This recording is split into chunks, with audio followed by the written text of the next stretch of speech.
فاتحہ۔ بسم اللہ الرحمن الرحیم، الحمد للہ رب العالمین الرحمن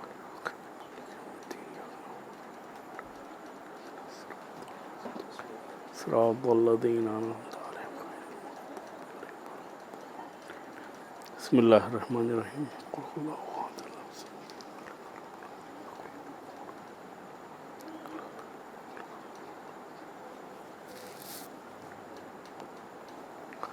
لا حول ولا قوة الا باللہ العلی العظیم، حسبنا اللہ ونعم الوکیل، نعم المولا ونعم النصیر۔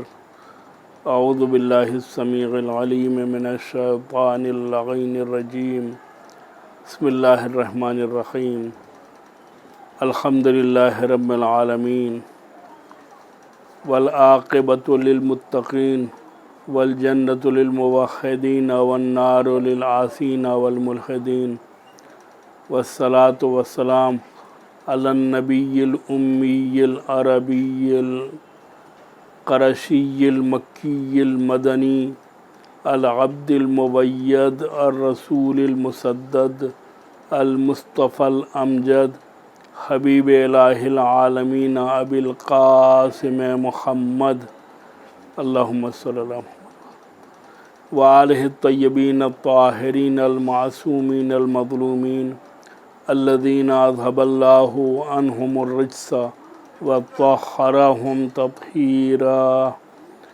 اما بعد فقد قال اللہ الحکیم فی کتابہ الکریم، بسم اللہ الرحمن الرحیم، کل نفس ذائقۃ الموت۔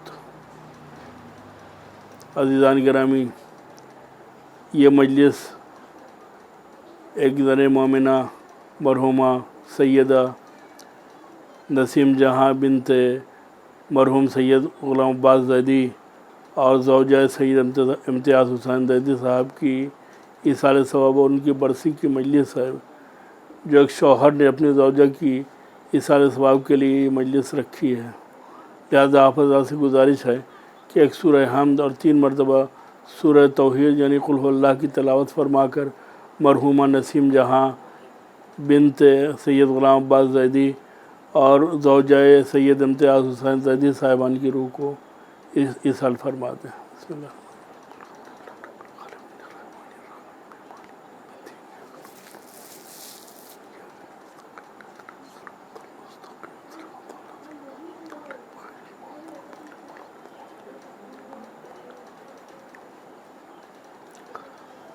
قرآن کریم کی انتہائی مختصر آیت جو میں نے اپنی مختصر گفتگو کے لیے بطور عنوان کلام آپ کے سامنے تلاوت کی ہے، کہ جو بہت ہی مشہور و معروف آیت ہے اور بہت ہی آسان ہے، جس کا ترجمہ بھی کرنے کی ضرورت نہیں ہے۔ بعض الفاظ عربی کے وہ ہیں جو ہماری زبان میں بھی استعمال ہوتے ہیں، جیسے لفظ کل۔ کل جو ہے وہ جمیع کے معنی میں استعمال ہوتا ہے، نفس جو ہے وہ فرد کے معنی میں استعمال ہوتا ہے، موت کو موت ہی کہتے ہیں، ذائقہ بہرحال لفظ استعمال ہوتا ہے۔ ہر نفس کو یعنی ہر فرد کو، ہر سانس لینے والے کو، ہر جاندار کو موت کا ذائقہ چکھنا ہے۔ یہ آیت جو ہے ایک خبر بھی ہے کہ لوگ اپنے بارے میں مطمئن نہ رہیں کہ وہ زندہ رہیں گے ہمیشہ اور ان کو موت نہیں آئے گی۔ خبر یہ ہے کہ سب مریں گے۔ اور دوسرے اس میں دلاسا اور تسلی بھی ہے، وہ یہ کہ یہ چیز آپ کے لیے مصیبت نہیں ہے، یہ آپ کے لیے صرف مخصوص نہیں ہے، بلکہ جو بھی پیدا ہوا ہے وہ اس دنیا سے جانے والا ہے، لہذا پریشان ہونے کی ضرورت نہیں ہے۔ قرآن کریم نے گویا اس کے ذریعے سے تسلی اور دلاسے کا اہتمام کیا ہے۔ جیسے اگر کوئی شخص بیمار ہو جاتا ہے تو وہ یہ سمجھتا ہے کہ ہمارے گھر میں بیمار ہیں یا ہم بیمار ہیں، تو اسے بہت زیادہ زحمت ہوتی ہے۔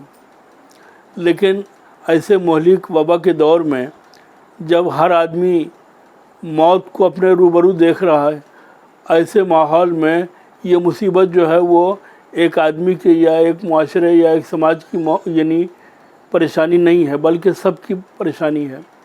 لہذا اب جو بھی نقصان انسان برداشت کر رہا ہے تو اس نیت کے ساتھ کہ ہم اکیلے نہیں ہیں بلکہ سب ہماری قطار میں کھڑے ہوئے ہیں، اگر ہمارا کوئی رشتہ دار پریشان ہے تو صرف ہمارے رشتہ دار پریشان نہیں ہے، یا ہمارا کوئی آدمی بیمار ہے تو صرف ہمارا آدمی بیمار نہیں ہے، بلکہ اس وقت پوری انسانیت جس ملک میں دیکھتے ہیں ہاسپٹل میں لائن لگی ہوئی ہے، بلکہ یوں کہہ دیا جائے کہ ہاسپٹل تو ہاسپٹل، قبرستان اور شمشان میں بھی لائنیں لگی ہوئی ہیں۔ جو زندہ ہیں وہ اپنے علاج کے لیے لائن لگائے ہوئے ہیں، جو مر گئے ہیں وہ اپنے انتم سنسکار اور آخری رسومات کے لیے انتظار میں ہے۔ یعنی گویا یہ مصیبت جو ہے وہ انسانیت کی مصیبت ہے، بشریت کی مصیبت ہے۔ تو جو مصیبت ایک آدمی کی ہوتی ہے وہ بہت بڑی مصیبت ہوتی ہے اور اسے بہت زیادہ انسان محسوس کرتا ہے، لیکن جو مصیبت معاشرے اور سماج اور سوسائٹی کے لیے ہوتی ہے وہ ہلکی ہو جاتی ہے، اس لیے کہ اس میں بہت سے لوگ شریک ہو جاتے ہیں۔ اسی لیے قرآن نے خبر بھی دی ہے اور تسلی بھی دی ہے۔ خبر یہ دی ہے کہ تم بہت زیادہ اپنے عزیز اور رشتہ دار کو کھو کر کے بہت زیادہ تم اب پریشان نہ ہو، بہت زیادہ جذباتی نہ ہو۔ وہ چلے گئے ہیں تو تم کو بھی بہرحال جانا ہے، تم بھی یہاں رہنے والے نہیں ہو۔ چنانچہ ملک الموت کے لیے ملتا ہے کہ جب وہ روح قبض کر کے گھر سے نکلتے ہیں یا جہاں سے انسان کی موت ہوتی ہے وہاں سے نکلتے ہیں اور لوگوں کو روتا ہوا دیکھتے ہیں تو وہ رونے والوں سے پوچھتے ہیں کس کے لیے رو رہے ہو؟ تم مرنے والے کے لیے رو رہے ہو یا اپنے لیے رو رہے ہو؟ اس لیے کہ اگر مرنے والے کے لیے رو رہے ہو تو یہ ہم پہلی مرتبہ نہیں آئے ہیں ان کی روح قبض کرنے کے لیے، اور آخری مرتبہ بھی نہیں آئے ہیں، ہم تو بار بار آئیں گے اور ہم ایک ایک کر کے تم سب کو لے کے جائیں گے۔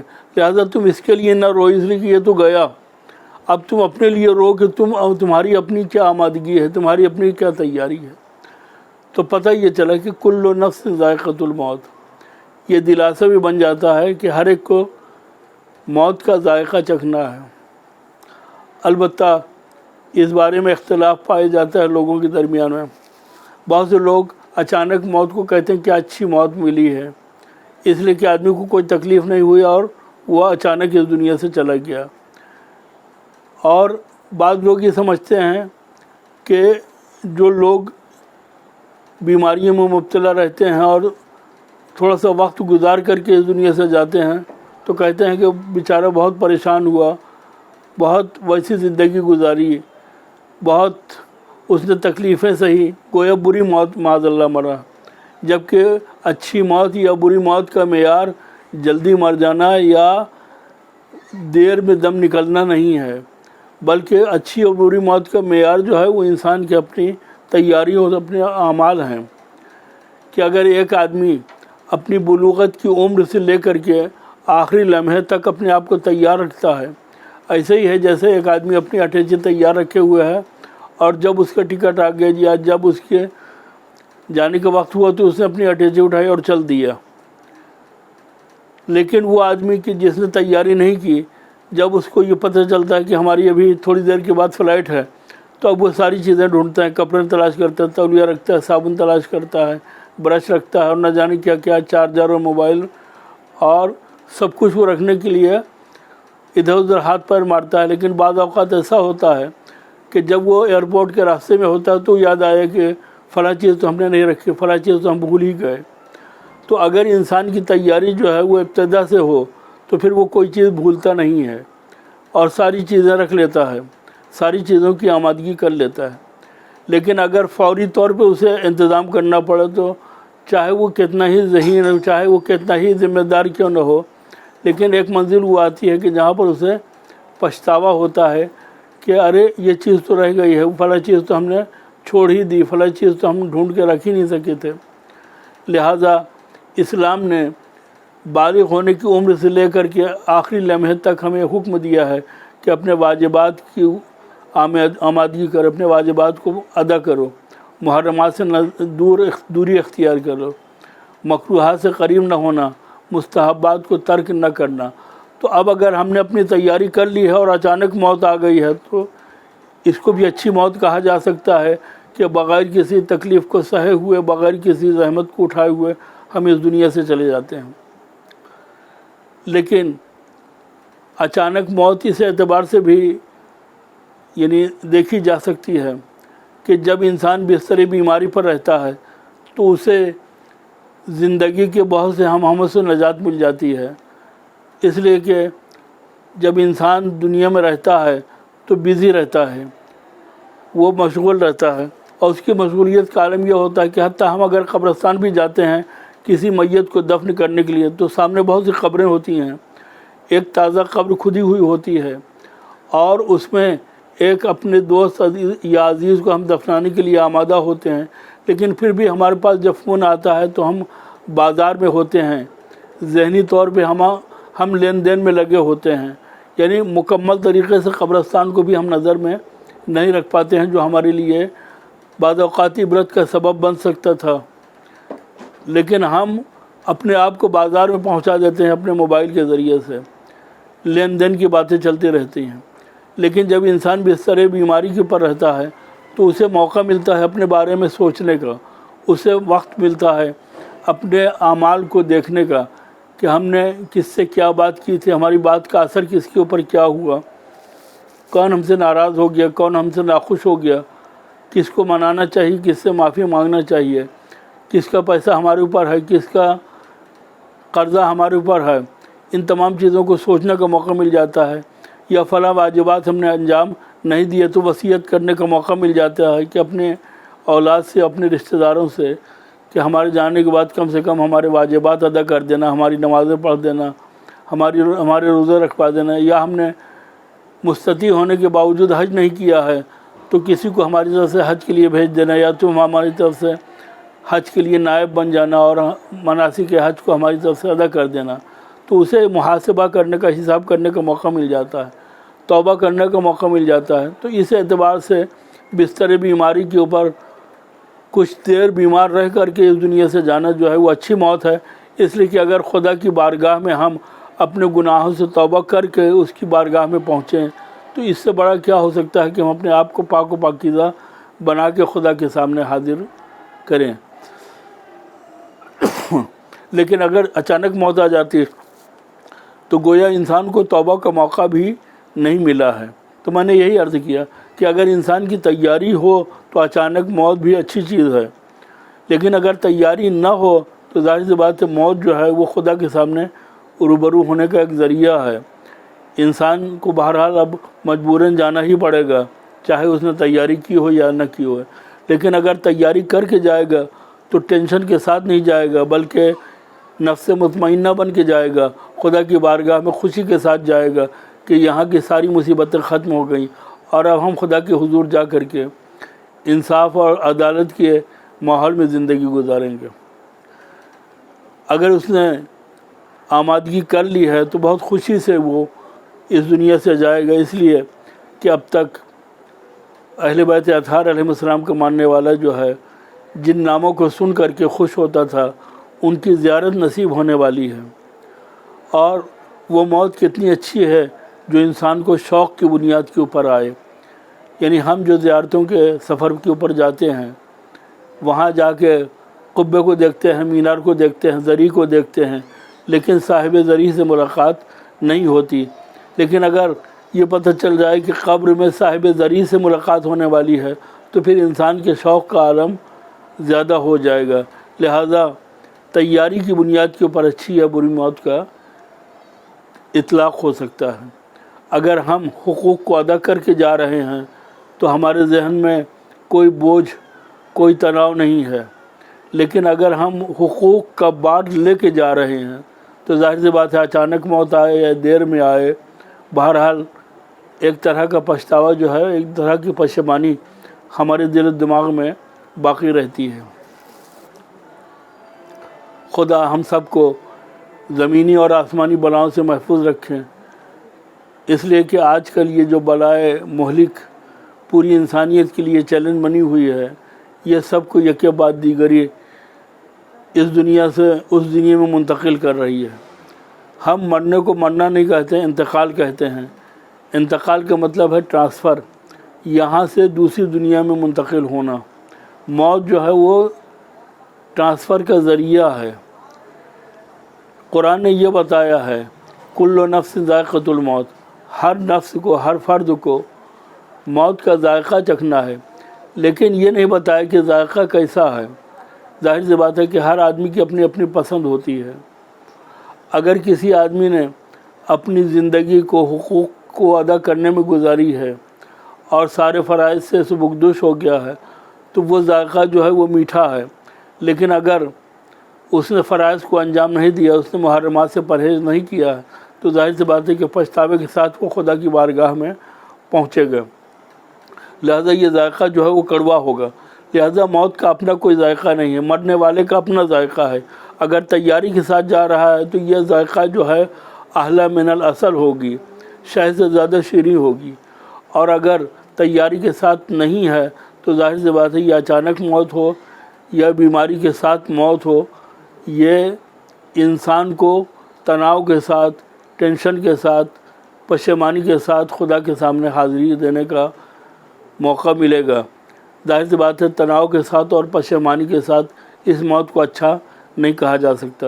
لیکن اس کے باوجود بھی جو باقی رہ جانے والے ہیں وہ مرنے والوں کے لیے نہ جانے کیا کچھ کر سکتے ہیں، جن کے لیے روایات میں آیا ہے کہ ایصال ثواب کرو، صدقہ دو، مرنے والوں کے لیے صدقہ دو. حتیٰ وہ اموات وہ لوگ جو ہم سے جدا ہو گئے ہیں، وہ شب جمعہ میں یا روز جمعہ اپنے گھر کے آسمان کے اوپر آتے ہیں ان کی روحیں، اور وہ فریاد کرتے ہیں کہ ہمارے بچوں، ہمارے رشتہ داروں، ہمارے اعزاء اقربا ہمارے لیے صدقہ دو. حتیٰ چاہے وہ لقمہ جو تم کتے کے آگے ڈالتے ہو وہ ہمارے نام سے دو، تاکہ ہم کو خدا کی بارگاہ سے ثواب حاصل ہو جو ہمارے عذاب میں کمی کا سبب بنے یا ہمارے درجات میں بلندی کا سبب بنے. لہذا ہمیں چاہیے کہ جو لوگ چلے گئے ہیں ان کی خدمت کریں اور ان کی ایصال ثواب کے لیے وہ کام کریں کہ جو ان کی قبر میں نورانیت کا سبب بنتا ہے. جن میں سے ایک کام یہی ہے جو آپ ابھی ایک مجلس سن رہے ہیں. یہ مجلس ایصال ثواب کی مجلس ہے، برسی کی مجلس ہے. ایک شوہر نے اپنی زوجہ کے لیے ایصال ثواب کے لیے مجلس کا اہتمام کیا ہے. ظاہر سی بات ہے کہ اگر حالات عام ہوتے، نارمل ہوتے، تو آج مجمع کے درمیان میں مجلس ہوتی اور مومنین براہ راست مستفید ہوتے اور ذکر اہل بیت اور ذکر قرآن اور ذکر خدا اور ذکر رسول کے ساتھ مستفید ہوتے. لیکن چونکہ حالات جو ہیں نارمل نہیں ہیں اور ہر طرف موت کی ہنکار سنائی دے رہی ہے، اس لیے فاصلہ بنائے رکھنے کے لیے آن لائن اس مجلس کا اہتمام کیا گیا ہے. لیکن ایک بات یاد رکھیے گا، موت سے رشتے ختم نہیں ہو جاتے ہیں. شوہر نے بیوی کی ایصال ثواب کے لیے مجلس رکھی ہے، برسی کی مجلس ہے. واقعاً ہمارے یہاں کیا اہتمام ہوتا ہے مجالس میں، جب ایصال ثواب کی مجلسیں ہوتی ہیں، خاص کر سیوم اور چہلم میں بہت زیادہ اہتمام کیا جاتا ہے. برسی میں تو اور ہی زیادہ اہتمام کیا جاتا ہے. لیکن حالات نے ہمیں مجبور کر دیا ہے کہ ہم ان فاصلوں کو مینٹین کرنے کے لیے آن لائن مجلس کرنے پر اکتفا کر رہے ہیں، جبکہ سامنے بیٹھ کر کے بیان کا انداز کچھ اور ہوتا ہے اور استفادے کا انداز بھی کچھ اور ہوتا ہے. تو میں یہ عرض کر رہا تھا کہ مرنے سے باپ کا باپ ہونا ختم نہیں ہوتا، بیٹے کا بیٹا ہونا ختم نہیں ہوتا، یا شوہر کا شوہر ہونا یا زوجہ کا زوجہ ہونا ختم نہیں ہوتا ہے، بلکہ یہ تو نسبی رشتے ہیں کہ جو کبھی بھی ختم نہیں ہوں گے. حتیٰ وہ رشتے کے جو سسرالی رشتے کہے جاتے ہیں ان کو بھی خداوند عالم نے قرآن کریم نے بطور نشانی قرار دیا ہے. وَمِنْ آیَاتِهِ أَنْ خَلَقَ لَكُم مِنْ أَنفُسِكُمْ أَزْوَاجًا لِتَسْكُنُوا إِلَيْهَا. خدا کی نشانیوں میں سے ایک نشانی یہ ہے کہ خدا نے تم میں ہی سے تمہارا جوڑا پیدا کیا ہے. یہ جوڑا کیوں پیدا کیا ہے؟ لِتَسْكُنُوا إِلَيْهَا، تاکہ تمہیں اس سے سکون حاصل ہو. لیکن اگر ہم اسلام پہ عمل کرتے ہوتے اور اسلامی قوانین پر عمل کر کے ہم نے اپنی زندگی کو اسلامی سانچے میں ڈھال لیا ہوتا تو یقیناً ہمیں قرآن کا یہ فائدہ لِتَسْكُنُوا إِلَيْهَا یعنی شادی سے سکون نصیب ہوتا. لیکن مشکل یہ ہے کہ قرآن نے جس شادی کو یا جس نکاح کو تسکنوا الیہا کا لقب دیا ہے یا تسکنوا الیہا کا ذریعہ بنایا ہے، اس کو ہم نے اپنے زیادتیوں کے ذریعے سے، اپنی کارروائیوں کے ذریعے سے اپنے سکون کو غارت کرنے کا ذریعہ بنا لیا ہے. اس لیے کہ شادی سکون کا ذریعہ ہے، یعنی مضطرب زندگی کو ایک منزل پہ پہنچانے کا. بے چینیوں کو ختم کرنے کا ایک ایسا رازدار کہ جو ہنسی اور خوشی اور غم میں ہر اعتبار سے ہمارا رازداں ہو اور ہر معاملے میں ہمارے ساتھ کندھے سے کندھا ملا کر کے ہر معاملے میں کھڑا رہے، وہ شوہر اور زوجہ ہوتے ہیں۔ اس سے بڑا رشتہ اور کوئی نہیں ہوتا، اس لیے کہ باپ بیٹے کا رشتہ یہ نسبی ہوتا ہے، بچپنے سے ڈیولپ ہوتا ہے، جو بڑے ہوتے ہوتے مضبوط ہوتا ہے۔ لیکن میاں اور بیوی اور شوہر اور یعنی زوجہ کا جو رشتہ ہوتا ہے وہ ایک صیغے کے ذریعے سے شروع ہوتا ہے، اور اس کے بعد اس میں اتنا ڈیولپمنٹ آتا ہے کہ جتنا ایمان مضبوط ہوتا جاتا ہے، جتنا انسان کی زندگی آگے بڑھتی جاتی ہو، اتنا ہی اس میں استحکام آتا جاتا ہے۔ یہی وجہ ہے کہ اسلام نے نکاح کے لیے، شادی کے لیے کچھ معیار بنائے ہیں۔ کاش ہم اس معیار کو اپنے یہاں اپلائی کرتے اور اپنی تمام باتوں کو اسلامی طور پر محسوس کرتے اور اپنے یہاں اسلام کو حاکم بنا لیتے، تاکہ اسلام کا فائدہ حاصل ہوتا۔ ہمارے یہاں شادی کا معیار ایمان اور دین نہیں ہے، شادی کا معیار شکل و صورت ہے۔ ہمارے یہاں دلوں کے گہرائیوں میں مال اور دولت ہے۔ ہم ایسے خاندان میں شادی کرنا پسند کرتے ہیں جو خود مینٹین ہو اور دوسروں کو کچھ دے سکے۔ نتیجہ یہ ہوتا ہے کہ ایسی جگہ شادی کرنا چاہتے ہیں جہاں کے لوگ پیسے والے ہوں، امیر ہوں۔ اسلام نے اس کی نفی کی ہے، منع کیا ہے، اس لیے کہ اگر مال کے لیے اگر شادی کی جائے گی تو نہ مال ملے گا نہ جمال ملے گا، اگر خوبصورتی کے لیے شادی کی جائے گی تو بھی نہ مال ملے گا نہ جمال ملے گا۔ اس کا یہ مطلب نہیں ہے کہ ہم بدصورت دیکھ کر کے اور سب سے زیادہ بدصورت بیوی کا انتخاب کریں، نہیں، لیکن کم سے کم معیار نہ بنائیں، اس لیے کہ شادی جو ہے وہ عمر بھر کا ایک رشتہ ہوتا ہے، عمر بھر کا ایک کانٹریکٹ ہوتا ہے، اس کو بہت پھسا نہیں ہونا چاہیے۔ اسلام نے اس کو مضبوط بنانے کے لیے دین کو معیار بنایا ہے، اس لیے کہ خوبصورتی ہمیشہ باقی نہیں رہتی۔ روز اول جو خوبصورتی ہوتی ہے وہ بعد میں ہمیشہ باقی نہیں رہتی۔ بعض اوقات ایسا ہوتا ہے کہ 2-4-10 دن کی بیماری سے خوبصورتی جو ہے وہ بالکل خاک میں مل جاتی ہے، یا مال اگر معیار بنا دیا جائے تو مال ہمیشہ باقی نہیں رہتا، کبھی کوئی حادثہ پیش آ جائے تو مال جو ہے وہ ختم ہو جاتا ہے، مال چوری ہو جاتا ہے، مال جو ہے وہ ختم ہو جاتا ہے۔ لہذا اگر مال کی بنیاد پہ شادی ہو تو مال کے ختم ہونے کی وجہ سے شادی ختم ہو جائے گی، یا اگر خوبصورتی کی وجہ سے شادی ہو تو خوبصورتی میں اگر کمی ہو جائے تو پھر آپس کی محبت جو ہے وہ ختم ہو جائے گی۔ لہذا اسلام نے نہ مال کو معیار بنایا ہے نہ جمال یعنی خوبصورتی کو معیار بنایا ہے، بلکہ اس کو دین کو معیار بنایا ہے۔ اب ظاہر سی بات ہے کہ دین عمر کے ساتھ ساتھ مضبوط اور مستحکم ہوتا جاتا ہے۔ یہی وجہ ہے کہ دیندار جوڑا جو ہے جتنا سن دراز ہوتا جاتا ہے، عمر رسیدہ ہوتا جاتا ہے، ان کے درمیان میں محبت بڑھتی جاتی ہے۔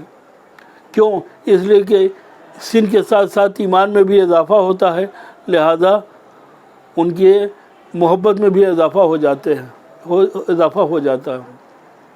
اسی کے ساتھ ساتھ میں آپ کی خدمت میں ایک بات عرض کرنا چاہتا ہوں کہ اگر کسی کے دل میں یہ بات اتر جائے اور وہ عمل کر لے تو انشاءاللہ اس کا ثواب بھی مرحومہ کو پہنچے گا اور خدا ان کے درجات کو بلند کرے گا۔ ہمارے یہاں بہت سی چیزیں ایسی ہیں کہ جن کا حقیقت سے کوئی تعلق نہیں ہے، لیکن ہم نے اس کو خود اپنے لیے بت بنا رکھا ہے۔ مثلا شادی سے پہلے نہ جانے کتنی رسومات ہیں جن میں بہت زیادہ خرچ کرتے ہیں، بہت زیادہ ہم وقت دیتے ہیں۔ یہ ہلدی مہندی ہے، یہ فلاں ہے، یہ فلاں ہے، یہ فلاں چیز ہے، یہ فلاں چیز ہے، اور اس میں اگر کوئی نہیں آیا یا کسی نے ہمارے مزاج کے مطابق شرکت نہیں کی تو ہم اس سے ناراض ہو جاتے ہیں، اس میں پیسے بھی لگاتے ہیں۔ اور اس کی وجہ کیا ہے؟ اس کی وجہ ہمارا معاشرہ اور سماج ہے۔ مثلا اگر کسی شادی میں کوئی گیا اور وہاں کھانا جو ہے وہ کئی قسم کا ہے تو لوگ تعریف کرتے ہیں بھائی شادی ہو تو ایسی ہو۔ اب نتیجہ یہ ہوتا ہے کہ 50 قسم کے اگر کھانے ہم نے دیکھ کر کے اس کی تعریف کی تو معاشرہ جو ہے اسی بنیاد کے اوپر ڈیولپ ہوتا ہے۔ پھر لوگ جو ہیں وہ اسی نہج کے اوپر چل دیتے ہیں کہ بھائی فلاں کی شادی کی تعریف ہو رہی، لہذا ہم کو بھی ویسی ہی شادی کرنا چاہیے۔ لہٰذا اب ویسی شادی کرنے کے لیے پیسوں کی ضرورت ہوتی ہے، حرام ہو یا حلال ہو، جائز ہو یا ناجائز ہو، ہم پیسے کمانا چاہتے ہیں اور دھوم دھام کی شادی کرنا چاہتے ہیں۔ نتیجہ یہ ہوتا ہے کہ ہماری ایک تعریف جو ہے اس سے اگر سماج میں کوئی غلط بات ڈیولپ ہوتی ہے تو وہ ہماری گردن پہ آئے گا۔ کل اگر کسی سے گناہ ہو جاتا ہے اسی بنیاد کے اوپر، یا کسی کو طعنہ سہنا پڑتا ہے تو اس کا عذاب بھی ہماری گردن کے اوپر آئے گا۔ جہاں ساری خرافات ہوتی ہیں وہاں ایک بات ہمارے یہاں بہت ہی غلط دکھائی دیتی ہے، وہ ہوتی ہے لڑکی دیکھنے جانا۔ میں یہ نہیں کہتا ہوں کہ لڑکی نہ دیکھو، لیکن دیکھنے جانے کے لیے شور ہنگامے کے ساتھ، ڈھول بازی کے ساتھ جانا، پورے محلے کو بتانا، پورے معاشرے کو بتانا، اور جانے کے بعد پھر اس کو ریجیکٹ کر دینا، اس سے کیا ہوتا ہے کہ جس کو آپ دیکھنے گئے ہیں اس کے پر نفسیاتی اثر پڑتا ہے، یعنی اس کا دل ٹوٹتا ہے کہ ہم کو ریجیکٹ کر دیا گیا ہے، ہم کو رد کر دیا گیا ہے، تو یہ دل سے آہ نکلتی ہے۔ آج آپ نے کسی کی بیٹی میں نقص نکال کر کے اس کو ریجیکٹ کیا ہے، نہ جانے کتنی لڑکیاں ہیں جو حساب لگاتے ہیں کہ 35واں رشتہ جو ہے وہ ٹوٹا ہے، یا 36ویں مرتبہ ہمیں ہمارا انکار کیا گیا ہے۔ تو یہ چیزیں جو ہیں وہ بعض اوقات لڑکیوں کو یہ محسوس کراتی ہے کہ تم اپنے ماں باپ کے اوپر بوجھ ہو، تمہاری شادی نہیں ہو رہی تمہاری شکل و صورت کی بنیاد کے اوپر، تمہاری شادی نہیں ہو رہی تمہارے پاس جہیز نہ ہونے کی وجہ سے، لہٰذا ڈریے اس بات سے کہ آپ کے ایک صرف ریجیکشن کے ذریعے سے کہیں خانہ خدا ہل نہ جائے۔ بہت سے لوگ جو ہیں موقع ہوتے ہوئے طلاق کے قائل نہیں ہوتے ہیں کہ اس سے عرش الہی لرز جاتا ہے۔ عرش الہی طلاق سے زیادہ اس بات سے لرزتا ہے کہ کسی کا دل توڑ دیا جائے۔ لہٰذا اگر آپ کو لڑکی دیکھنا ہے تو آپ بہانے کہیں مجلس ماتم میں دیکھ سکتے ہیں، کہیں کسی تقریب میں دیکھ سکتے ہیں، اس کے بارے میں معلومات کر سکتے ہیں، لیکن صرف بیان کر کے اور لوگوں میں اعلان کر کے جانا اور ریجیکٹ کر کے واپس آنا اور پھر کہانیاں سنانا، یہ لوگوں کا دل توڑنا ہے۔ اس سے بچیے، اس سے بڑا گناہ کبیرہ اور کوئی نہیں ہے۔ آپ شادی کرنے نہیں جا رہے ہیں یا پیغام لے کے نہیں جا رہے ہیں، دیکھنے نہیں جا رہے ہیں، بلکہ کسی کا دل توڑنے جا رہے ہیں۔ لہٰذا اگر آپ کسی کا دل دکھائیں گے تو کل آپ کے یہاں جب بچی پیدا ہوگی، لڑکی پیدا ہوگی، تو اس کے ساتھ بھی اگر کوئی دوسرا عمل انجام دے گا اور ریجیکشن کا عمل آئے گا تو یہ اس کا ریئیکشن ہے جو ہم نے اپنے بچوں کی شادی کے وقت اپنے بچوں کو چیک سمجھتے ہوئے، بلینک چیک سمجھتے ہوئے کیش کرانے کی کوشش کی تھی، یہ اس کا رد عمل ہوگا۔ بعد میں ہم روتے پھریں گے کہ ہماری بچیوں کی شادی نہیں ہو رہی ہے۔ ظاہر سی بات ہے، لینا اور دینا دونوں ایک ہاتھ سے ہوتا ہے، کبھی انسان لیتا ہے کبھی دیتا ہے۔ اور ایک بات یاد رکھیے گا کہ شادی کی عمر ہوتی ہے جس میں شادی کر دینا چاہیے۔ آپ اس چکر میں نہ پڑیں کہ بچہ جب بہت زیادہ کما کے اپنے گھر بنا لے یا اپنا گھر سجا لے تب شادی کریں گے، اس لیے کہ خدا نے وعدہ کیا ہے رزق دینے کا۔ ہاں، عیاشی کرنے کے لیے اس نے کبھی وعدہ نہیں کیا ہے کہ ہم تمہیں پورا کریں گے، یا تمہاری فرمائشوں کو پورا کرنے کے لیے ہم کبھی تمہیں نہیں دیں گے، ایسا کوئی وعدہ نہیں ہے۔ لیکن کھانے پینے کی ذمہ داری، ضروریات کی ذمہ داری خدا نے لی ہے۔ قرآن کی آیت ہے کہ بے شادی شدہ لوگوں کو یا مجرد لوگوں کو، بیچولر لوگوں کو شادی کر دو، چاہے وہ لڑکے ہوں یا لڑکی ہوں۔ اگر وہ فقیر بھی ہوں گے تو ہم اسے اپنے فضل و کرم سے غنی بنا دیں گے۔ لہذا شادی میں صرف اس لیے تاخیر کرنا کہ ابھی پیر پہ کھڑا نہیں ہے، ابھی اس کے پاس گھر نہیں ہے، یا ابھی اس کا گھر مینٹین نہیں ہے، یہ گناہ ہے۔ اس لیے کہ اگر موقع پہ شادی نہیں کی گئی اور کہیں کوئی گناہ میں مبتلا ہو گیا تو اس میں ذمہ دار افراد جو ہیں وہ ان کی گردن پھنسے گی اور کل خدا کے سامنے ان کو جواب دہ ہونا پڑے گا۔ اس لیے کہ جب ہم نے ماں کے شکم میں رزق و روزی کی ذمہ داری لی ہے تو اب تو تمہارے ہاتھ پیر چلتے ہیں، کیا ہم تم کو رزق و روزی نہ دیں گے؟ بلکہ میں تو یہاں تک کہنے کے لیے تیار ہوں کہ اسٹوڈنٹ لائف میں بچوں کی شادی کر دینا چاہیے۔ لڑکی اپنے گھر میں کھاتی رہے، اس کے خرچے لوگ یعنی اپنے ماں باپ اٹھاتے رہیں، اور لڑکا جو ہے اپنے گھر میں اپنے خرچے جو ہیں وہ استعمال کرتا رہے. ہاں جب تک نوکری نہ ہو یا جب تک کوئی کاروبار نہ ہو اپنے خرچوں کو نہ بڑھائے، لیکن حلال کے ذریعے سے حرام سے بچا جا سکتا ہے. لیکن وہ لوگ جو صرف نام و نمود اور اپنی خواہشوں کے لیے شادی کو ٹالتے ہیں اور بچے حرام میں مبتلا ہوتے ہیں، تو ظاہر سی بات ہے کل ان سے خداوند عالم سوال کرے گا. مال کے ذریعے سے یا دولت کی وجہ سے سکون کی تلاش نہ کریں، اس لیے کہ مال سے سکون نہیں ملتا. مال سے نیند اڑ جاتی ہے، اس لیے کہ رات بھر نیند نہیں آتی ہے کہ کہیں کوئی بینک گھوٹالہ نہ کر لے، کہیں کوئی چوری نہ ہو جائے، کہیں ڈکیتی نہ پڑ جائے.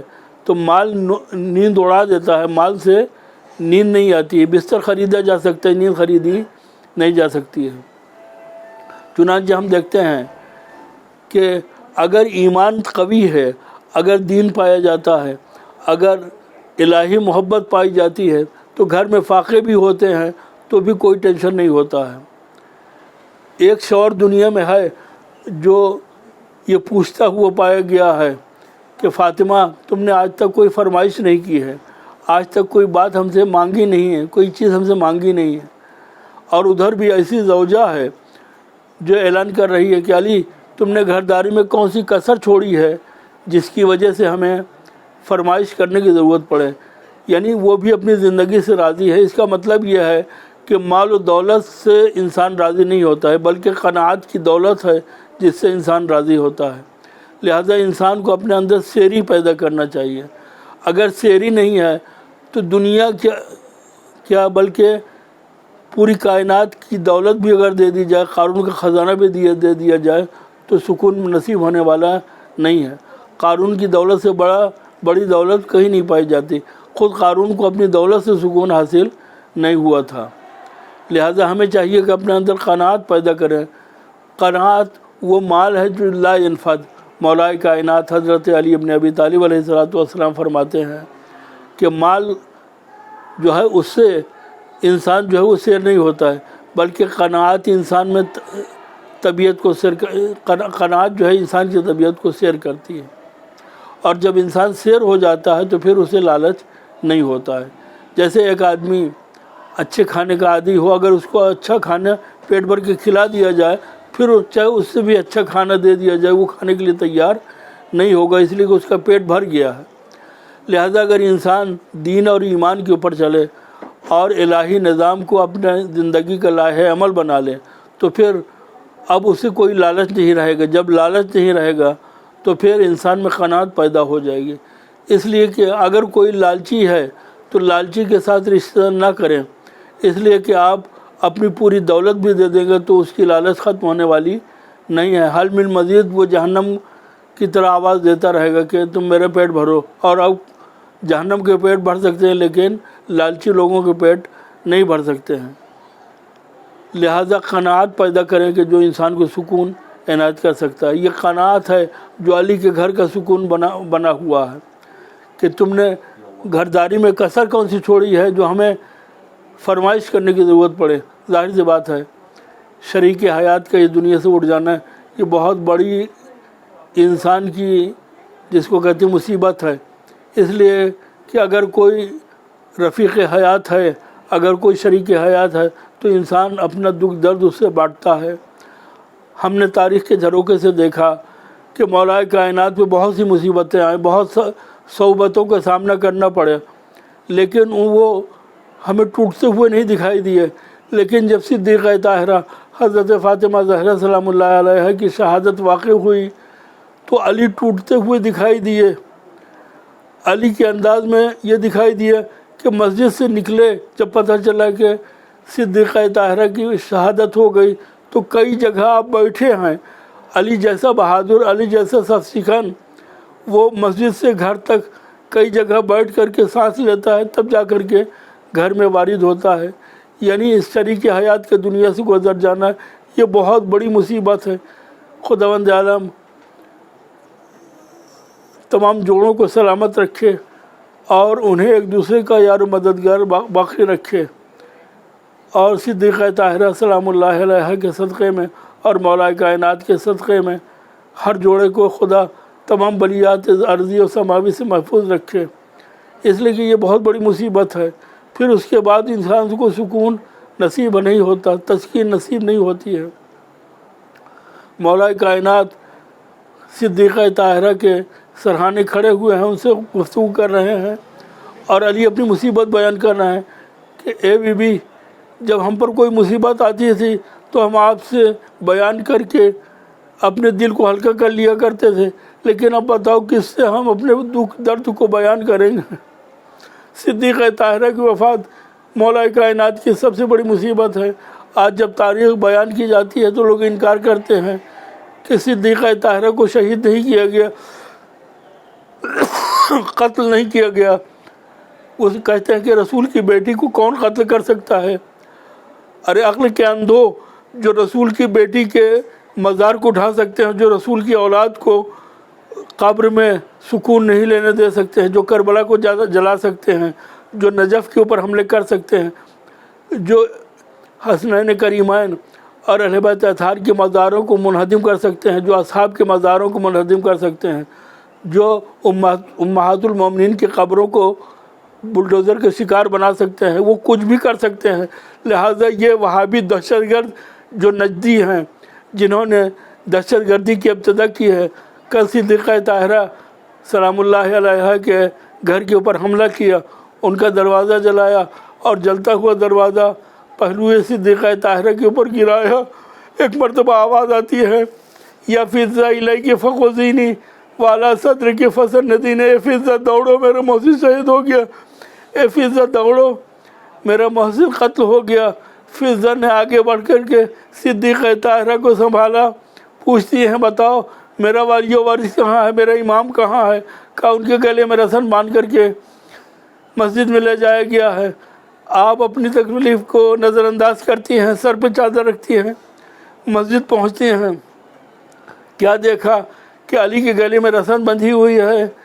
آپ نے فرمایا کہ علی کے گلے کو کھول دو، علی کی رسی کو ڈھیلا کر دو، ورنہ میں خلو ابو الحسن، ابو الحسن کو چھوڑ دو، ورنہ میں بددعا کے لیے ہاتھ اٹھاؤں گی. عزیزان گرامی، فاطمہ کی جملے ادا ہونے تھے کہ ایک مرتبہ مسجد کی دیواریں بلند ہو گئی، میں آواز دوں گا اے بی بی، ابھی ایک گلے میں ایک علی کے گلے میں رسن بندھی ہوئی ہے، آپ نے دعا کے لیے ہاتھ اٹھا دیے، ابھی ہاتھ نہ اٹھائیے، ابھی پوری کربلا باقی ہے جہاں ایک نہیں بلکہ 12 گلے ہوں گے، 12 بازو ہوں گے، اور ایک ہی رسن میں اہل بیت اطہار کو باندھ کر کے دیار بدیار پھرایا جائے گا. انہیں درباروں اور بازاروں میں تماشا بنایا جائے گا، اور آگے آگے منادی کی ندا ہوگی کہ ان کو ترک و دلم کے غلام و کنیز نہ سمجھنا، بلکہ یہ ہذہ صبایا من بنات رسول اللہ، یہ رسول اللہ کی بیٹیاں ہیں، یہ رسول کے گھرانے والے ہیں، جن کو قیدی بنا کر کے کوفہ و شام کے بازاروں اور درباروں میں پھرایا جا رہا ہے. تو جب رسول کے اولاد کے ساتھ یہ سلوک کیا جا سکتا ہے تو پھر فاطمہ کے دروازے کو کیوں نہیں جلایا جا سکتا، یا صدیقہ طاہرہ کی شہادت کے اسباب کیوں نہیں فراہم کیے جا سکتے؟ آج جب ہم دیکھتے ہیں تو اہل بیت کے مصائب کا خاتمہ نہیں ہوا، بلکہ روز بروز مصیبتوں میں اضافہ ہوتا جاتا ہے. شوال المکرم جو بہت ہی محترم مہینہ ہے، جس کا آغاز عید کی تکبیروں کی آواز سے ہوتا ہے، عید الفطر کی تکبیروں کے ساتھ، عید کی صبح کے ساتھ ہوتا ہے، لیکن اسی کی 8 تاریخ کو اتنا بڑا ظلم عظیم ہوا کہ صرف اہل بیت کے ساتھ مظالم نہیں ہوئے بلکہ ان کی قبروں کے ساتھ بھی ظلم ہوا. اور نجدیوں نے ظلم کر کے یہ بتایا کہ اگر اہل بیت ہمارے ہتھے چڑھتے تو ہم ان کو شہید کرتے، اور بنی امیہ کا ساتھ دیتے ان کے اوپر ظلم کر کے، بنی عباس کا نام روشن کرتے ان کے اوپر مظالم ڈھا کر کے. لیکن آج جب کہ ہمارے پاس اہل بیت تک رسائی نہیں ہے، لہذا ہم ان کی قبروں کو ڈھا کر کے، ان کے مزارات کو منہدم کر کے ان کے نام روشن کرنا چاہتے ہیں. یہ نجدی، یہ وہابی اہل بیت اطہار کے ایسے بڑے دشمن ہیں کہ جنہوں نے آل رسول کو ان کی زندگی میں بھی ستایا، اور ان کے مرنے کے بعد، ان کی شہادت کے بعد، ان کی وفات کے بعد بھی ان کے مزارات کو منہدم کر کے اپنی دشمنی، آل رسول دشمنی اور اہل بیت دشمنی کا ثبوت دے رہے ہیں. آج بھی بقیع میں آپ جب جائیں گے تو قبروں کی طرف اگر سر اٹھا کے کوئی دیکھنا چاہتا ہے تو اس کی آنکھوں کے سامنے ہاتھ کر دیا جاتا ہے، کہ ادھر مت دیکھو کوئی نہیں ہے، کوئی قبر نہیں ہے۔ اگر کوئی پوچھتا ہے اہل بیت کی قبر ہے، کہا نہیں اہل بیت یہاں نہیں ہے۔ اب ظاہر سی بات ہے کہ جب بقیع میں اہل بیت نہیں تو پھر کہاں ہوں گے؟ صرف اہل بیت کی عظمت کو گھٹانے کے لیے کوششیں کی جا رہی۔ خداوند عالم تو قبر ڈھانے والوں اور اہل بیت کے اوپر ظلم کرنے والوں کو دنیا و آخرت میں روسیہ فرما اور انہیں عذاب علیم کا نشانہ بنا۔ پروردگار محمد و آل محمد کے صدقے میں ہمیں اہل بیت اطہار کی محبت اور ان کی الفت کے اوپر گامزن فرما اور ان کے راستے پر چل کر کے امام زمان کی خوشنودی کا باعث بننے کی توفیق عطا فرما۔ پروردگار تجھے واسطہ ہے اہل بیت اطہار کی مظلومیت کا امام زمانہ کے ظہور کے ذریعے سے بشریت کے لیے بنی چیلنج اس مہلک بیماری کا خاتمہ فرما اور انسانیت کی مدد فرما، اور حضرت کے ظہور کے ذریعے سے دولت کریمہ کے قیام کے ذریعے سے ظلم و جور کا خاتمہ فرما اور عدل و انصاف کی حکومت قائم فرما۔ پروردگار ہمیں اور ہم سب کو، تمام مومنین مومنات کو امام زمانہ کے سپاہی بننے، ان کا خادم بننے اور دولت کریمہ کا حصہ بننے کی توفیق عنایت فرما۔ پروردگار اہل بیت اطہار علیہ السلام کے ساتھ ہمیں مشہور فرما، دنیا میں ہمیں ان کی زیارت اور آخرت میں ان کی شفاعت نصیب فرما۔ والسلام علیکم ورحمۃ اللہ وبرکاتہ۔ اب حضرات ایک سورہ فاتحہ جملہ مومنین مومنات کے ساتھ مرحومہ مغفورہ سیدہ نسیم جہاں بنت سید غلام عباس زیدی زوجہ سید امتیاز حسین زیدی کی روح کو ایصال فرما دیں۔ بسم اللہ الرحمن الرحیم۔